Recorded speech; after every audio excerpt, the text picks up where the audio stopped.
Sabe que vengo llevando adelante una serie de mensajes, como por ejemplo el Sermón del Monte, luego el pan de los hijos, ¿cuántos recuerdan? Después tu casa me bendice, y ahora el libro de Romanos, que empezamos el miércoles pasado, ¿sí? Así que estoy en el libro de Romanos, capítulo 1, verso 16. Romanos 1, 16. Sigo con la serie Libro de Romanos.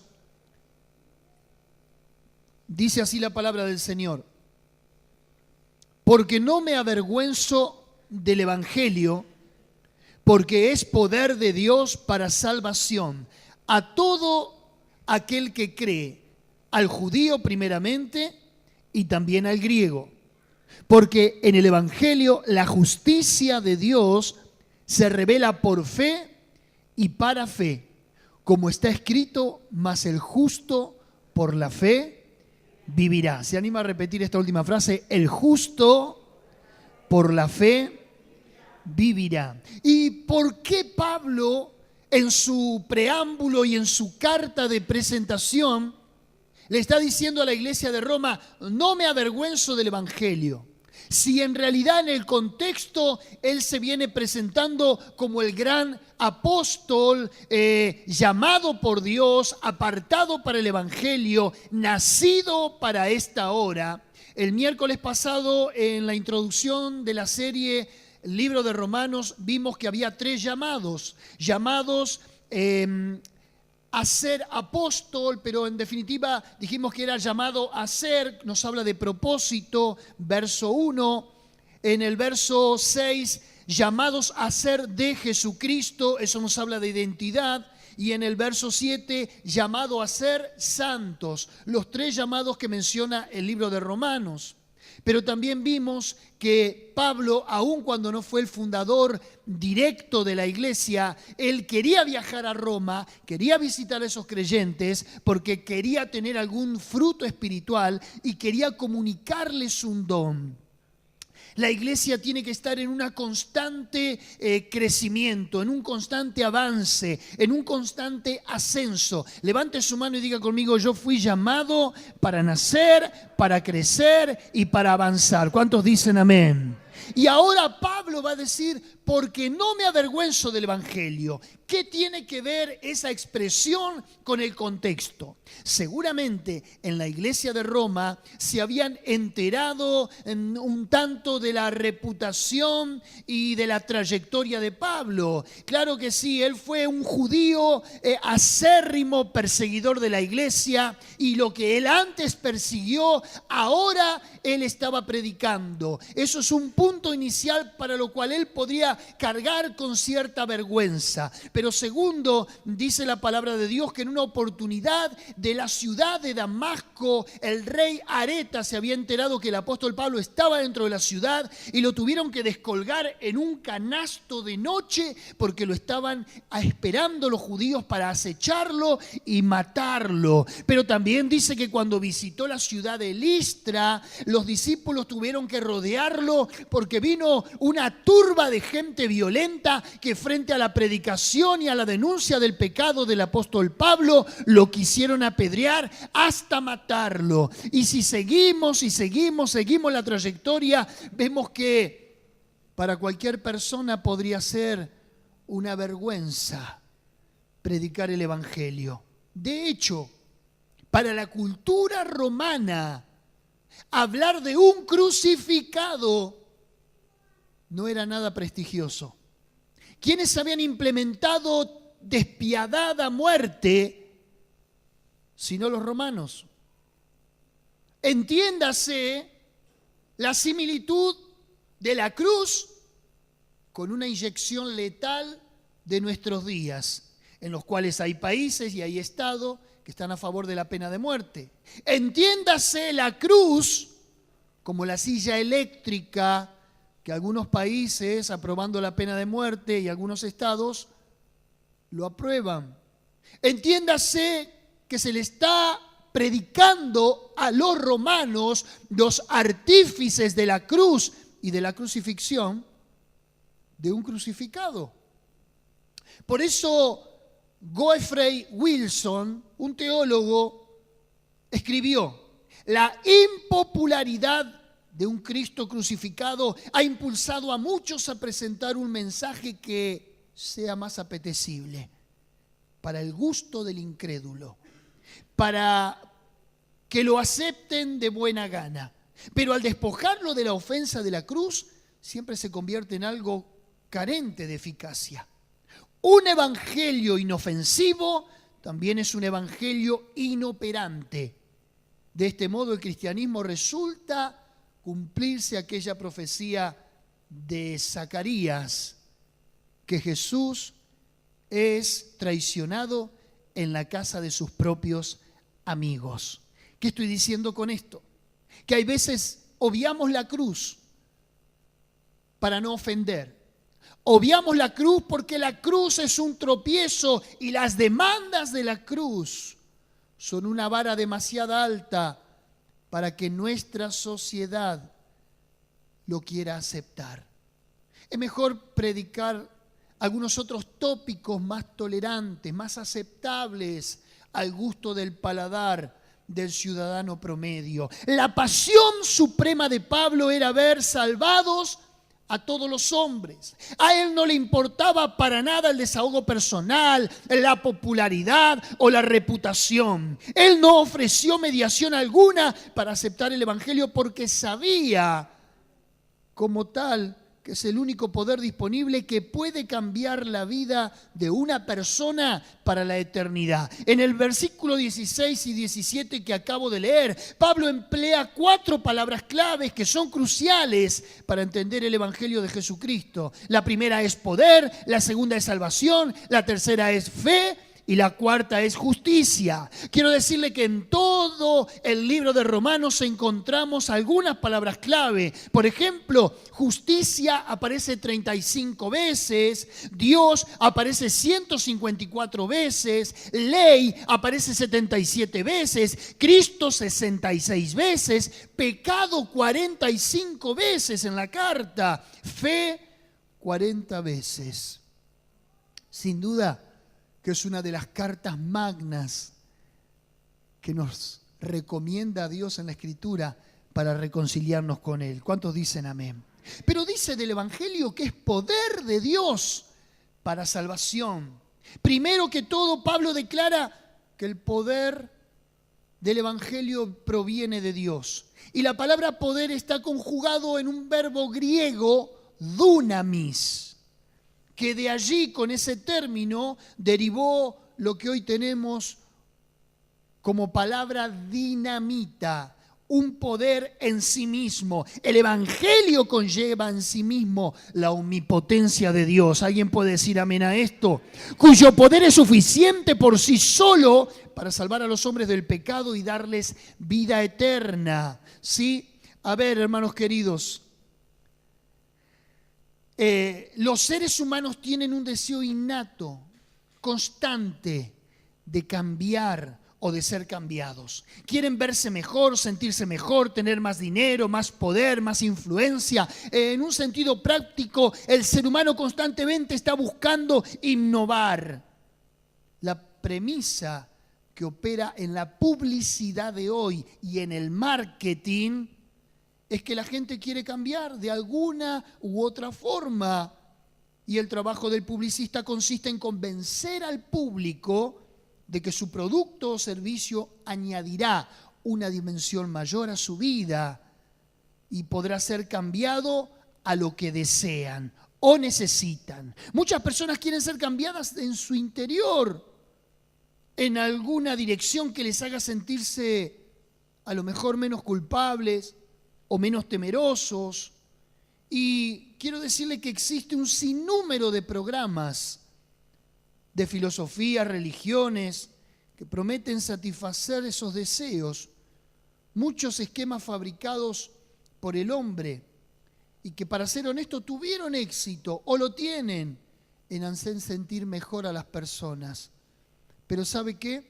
Son ideas promovidas por ellos y que no tienen poder alguno para quitar el pecado que trae los sentimientos de culpa, e insatisfacción. Esas ideas tampoco pueden poner a los hombres a cuenta con Dios, como lo que acabamos de hacer recién por medio de la cena. Entre más exitosos sean esos métodos desde su propio punto de apoyo, más alejan a las personas de Dios y lo distancian de la salvación que solo Él ofrece. Jeremías dijo en algún momento: mudará el etíope su piel y el leopardo quitará sus manchas. Así también podréis vosotros hacer el bien, estando habituados a hacer el mal. Jeremías 13:23. El hombre no tiene en sí mismo el poder para cambiar, por más que lo desee. Es su propia naturaleza la que lo impulsa una y otra vez al pecado. Decía el de al lado: te están hablando a vos. Cuando reprendió a los saduceos Jesús, que trataron de detenerle y tenderle una trampa, Jesús le dijo: erráis, ignorando las Escrituras y el poder de Dios. Mateo 22:29. Únicamente el poder de Dios tiene la capacidad de derrotar la naturaleza pecadora del hombre e infundirle vida espiritual.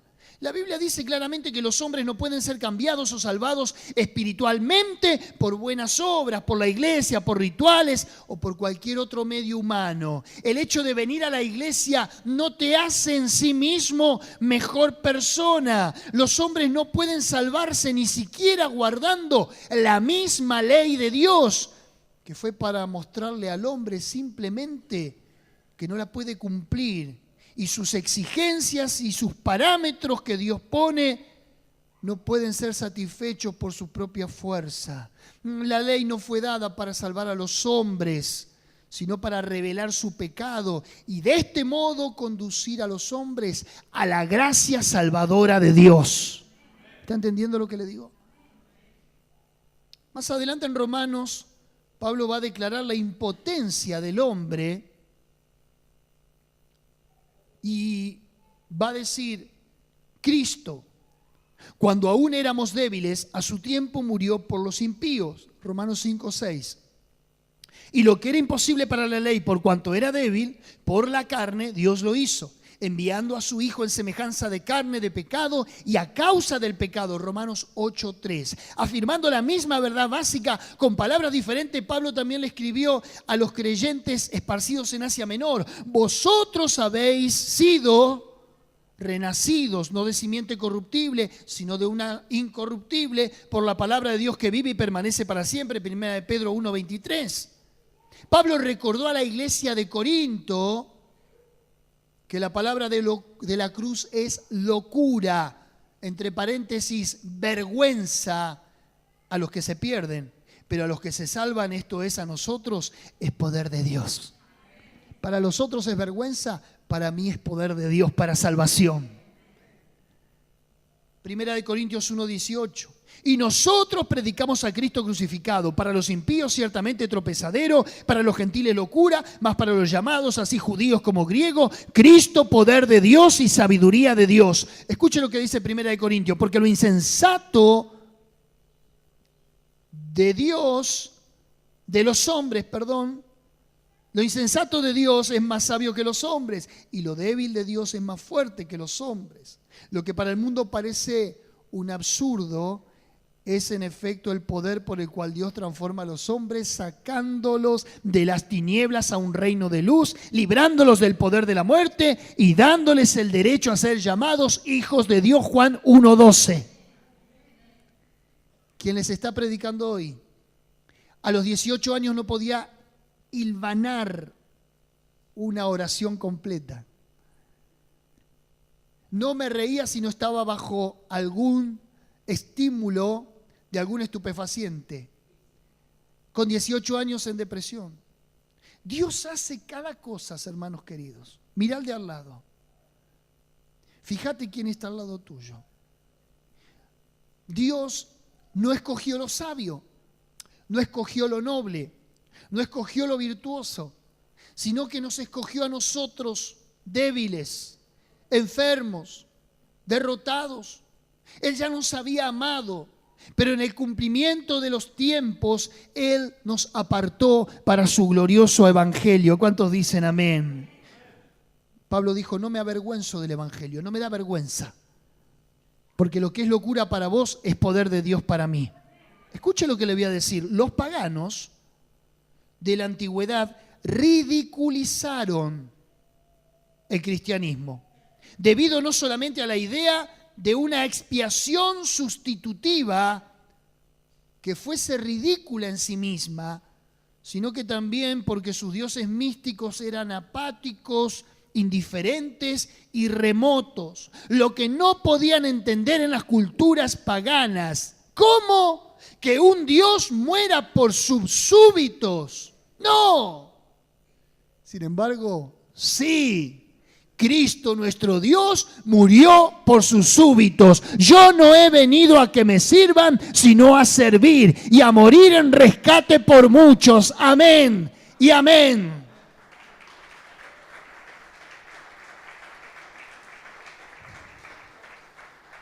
No me avergüenzo del Evangelio, dígalo bien fuerte. Los dioses paganos no tenían interés en los mortales. Claro, si eran dioses paganos, justamente eran ídolos, mudos. La idea de un Dios que se interesa y que redime hasta el punto de sacrificarse era algo que estaba más allá del marco de la comprensión. Mientras se encontraban realizando excavaciones en ruinas antiguas, en Roma, varios arqueólogos descubrieron una pintura burlesca en la que se mostraba a un esclavo postrado ante una cruz y un burro, sí, una persona con cabeza de burro colgando sobre ella. Y la inscripción dice, Alexámenos, que era el nombre del esclavo, adorando a su Dios en minúscula. Aún a los finales del siglo II esta actitud persistía. Un hombre llamado Celso escribió una carta en la que presentó un ataque amargo contra el cristianismo. ¿Quiere escucharla? Es ofensiva. ¿La escucha igual? Que ninguna persona culta se acerque.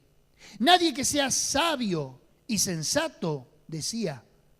Porque nosotros consideramos malignas todas las cosas de ese tipo, Jesús. Pero si un hombre es ignorante, si a alguno le falta el juicio, la cultura, si hay algún necio y tonto, caiga deprisa en el cristianismo. Mire cómo los trataban a los cristianos en el siglo II. Acerca de los cristianos también se escribió otra carta en los tiempos de Roma. Podemos decir, por lo que vemos en sus propias casas, que son tejedores, remendones, curtidores, toda la clase baja de la sociedad. Serían de hoy cartoneros, botelleros, ¿sí? La clase de persona más vulgares e inculta. Él los comparó a los cristianos, escuche, cuando se reúnen a orar, como un enjambre de murciélagos. ¿Cómo se ve usted? Como un ejército de hormigas saliendo de su nido, como un grupo de ranas congregadas alrededor de un pantano. ¡Ah! Y hasta como lombrices trepitando el estiércol. Eso le parecíamos nosotros, los cristianos, a los pensadores del siglo II después de Cristo, a los cultos y a los sabios de la época. No queriendo construir con base en la sabiduría humana, ni apelar al entendimiento humano. Pablo dijo a los corintios, hermanos, cuando fui a vosotros para anunciar el testimonio de Dios, no fui con excelencia de palabras o de sabiduría. Me propuse entre ustedes no saber cosa alguna, sino a Jesucristo y a este crucificado. Es como que a Pablo le gustaba meter el dedo en la llaga. ¿A ustedes el imperio son los que crucifican con una muerte tan despiadada? Bueno, yo predico a un crucificado. Y cada creyente, sin importar cuán talentoso o maduro sea, tiene limitaciones y debilidades humanas. Nuestra mente, nuestro cuerpo, nuestras percepciones, es verdad, son imperfectas. Pero lo increíble es que a pesar de esto, Dios nos usa como canales de su poder redentor y sustentador cuando le servimos en obediencia. Porque todos esos remendones, todos esos cartoneros y todos aquellos despreciados por la sociedad, cuando llegó el año 300 después de Cristo, un emperador, Constantino, tuvo que decretar el cristianismo como religión oficial porque lo habían llenado todo del evangelio.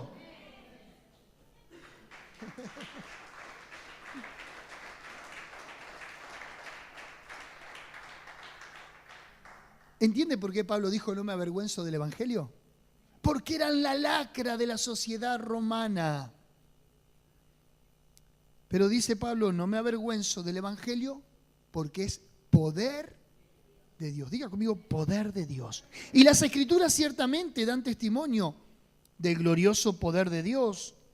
En Éxodo 15:6 habla de su poder irresistible. En Deuteronomio 32:39 habla de su poder inescrutable. En Job 9:4 habla de su gran poder. En el Salmo 79:11 habla de su poder incomparable. En el Salmo 89:8 habla de su fuerte poder. En el Salmo 89:13 habla de su poder eterno. Isaías 26:4 habla de su poder imperturbable. En Isaías 43:13 habla de su poder soberano. Y en Romanos 9:21 Jeremías declaró acerca de Dios, el que hizo la tierra con su poder, el que puso en orden el mundo con su saber y extendió los cielos con su sabiduría. Jeremías 10:12. Y por medio de ese profeta, el Señor dijo acerca de sí mismo, yo hice la tierra, el hombre y las bestias que están sobre la faz de la tierra. Con mi gran poder y con mi brazo extendido, la di a quien yo quise. Jeremías 27:5. El salmista dio la siguiente exhortación. Teme a Jehová toda la tierra, teman delante de él todos los habitantes del mundo, porque él dijo, él fue, él ha hecho, él mandó y existió. Salmo 33 del 8 al 9, su poder es el que salva.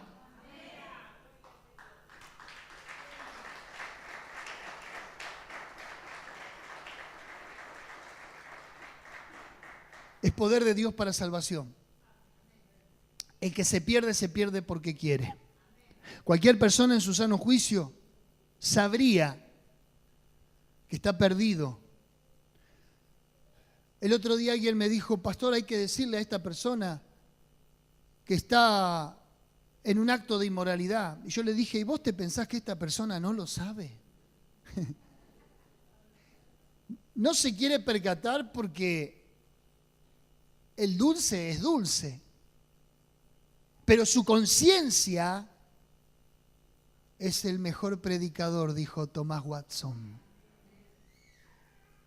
Dijimos, no me avergüenzo del evangelio. Dígalo conmigo. Coma, porque es poder de Dios para salvación.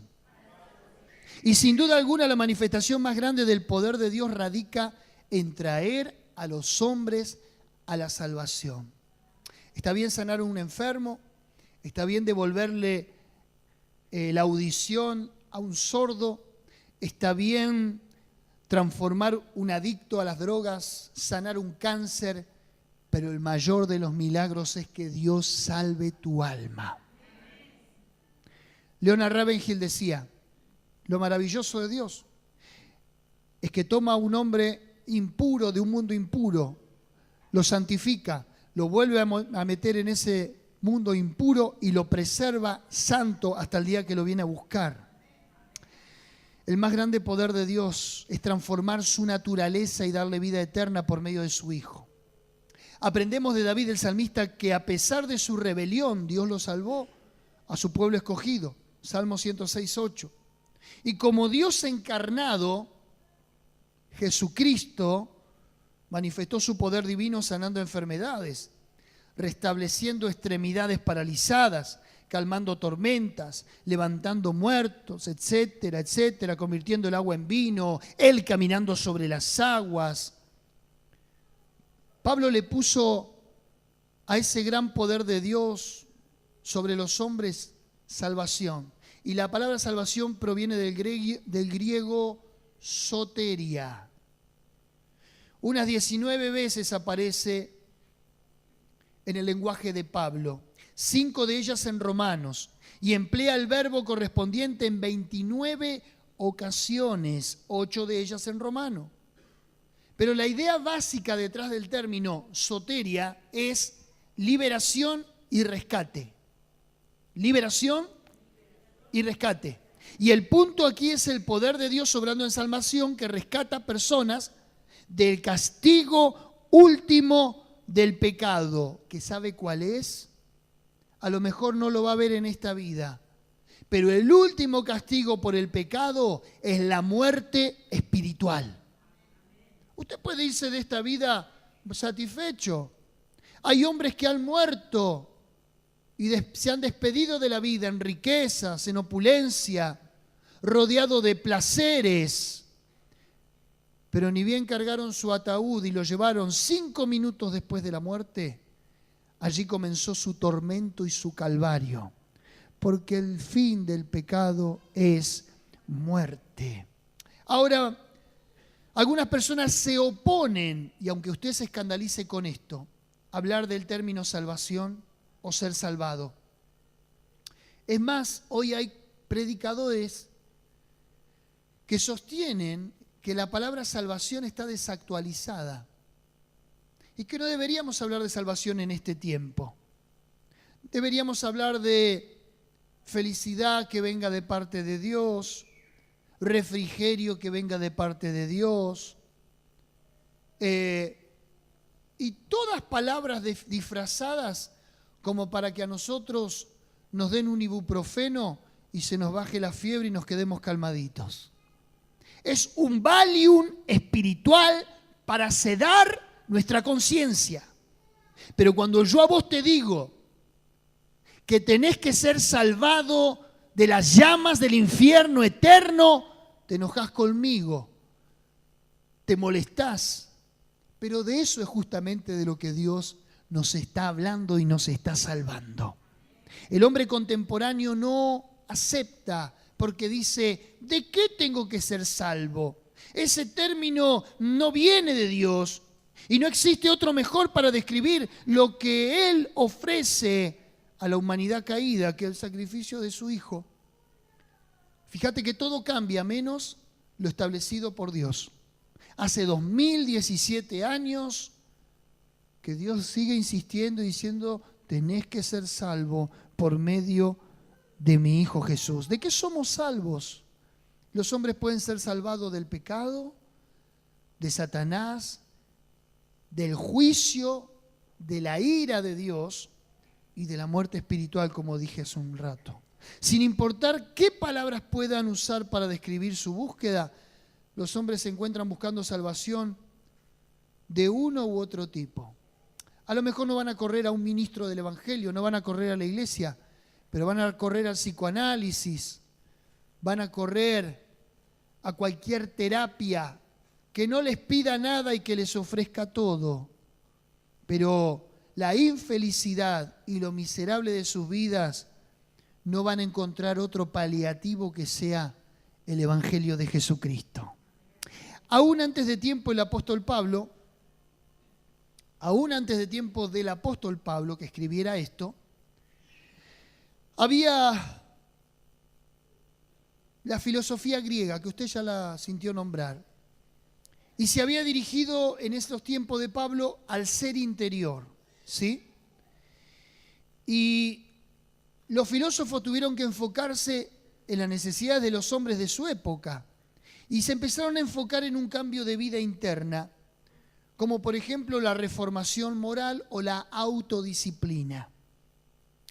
Hay un autor que habla muy claro respecto a esto, William Barclay se llama, un escocés, predicador escocés ya fallecido. Y él nos cuenta que había un filósofo griego, Epicteto. Bueno, esos nombres raros, ¿vio? Era un representante del estoicismo y llamaba a su escuela de filosofía o a la sala de disertaciones el hospital de las almas enfermas. Otro filósofo griego llamado Epicuro denominaba su enseñanza la medicina de la salvación. Séneca, que fue un hombre de Estado también y un filósofo romano contemporáneo al apóstol Pablo, enseñaba que los hombres se encuentran en una búsqueda permanente que él caracterizó como ad salutem, en latín, hacia la salvación. Él enseñó que los hombres tienen una abrumadora conciencia de su debilidad y su insuficiencia en los asuntos necesarios de la existencia, por lo cual todos necesitamos, mire lo que decía Séneca, una mano que baje para levantarnos. En otras palabras, estaba hablando de Dios. Salvación, dijimos, por medio de Cristo, es nada más y nada menos que la poderosa mano que Dios ha hecho descender para levantar a los hombres de su triste condición. No se avergüence del Evangelio, porque es poder de Dios. No para acallar su conciencia, es poder de Dios para salvación a todo aquel que cree. Alguno me dirá, pastor, se me hace difícil creer. No puedo creer. Y te entiendo, porque el creer no pasa por la concepción racional que vos quieras tener de Dios. La misma Biblia dice que la fe es un don de Dios. Aferrate a las palabras de aquel hombre desesperado, porque un demonio atormentaba a su hijo. Y cuando Jesús le dijo, si crees en mí, todo es posible. Él le dijo, creo, ayuda a mi incredulidad. ¿Te cuesta creer en esta noche? Pedile a Dios el don de fe. Pedile que te ayude a creer. Y cuando empieces a creer, dice la Biblia, que el que cree en el Evangelio de Jesucristo será salvo tú y toda tu casa. Verso 17 y cierro con esto. Porque en el Evangelio la justicia de Dios se revela por fe y para fe. Como está escrito, mas el justo por la fe vivirá. ¿Sabe lo que dice el texto? Mañana voy a seguir con la tercera parte de mi exposición de la serie del libro de Romanos. Voy a hablar de la justicia de Dios que viene por medio de la fe. Pero cuando Pablo dice que se revela por fe y para fe, significa que Dios te va a dar fe hoy para que creas en Él. Y mañana para que sigas creyendo. Y mañana para que sigas creyendo. Y mañana para que sigas creyendo. Y mañana para que sigas creyendo. Eso es lo que dice Pablo en el original. Más fe, más fe, más fe, más fe, más fe. ¿Por qué? Porque la vida todos los días te asalta con dudas diferentes. Hoy creíste, hoy te levantaste adorando, exaltando a Dios, pero mañana te ocurre un incidente. Mañana te acontece un infortunio. La vida te arrebata algo que te duele y que te hace incluso dudar de Dios. Mañana habrá una nueva porción de fe.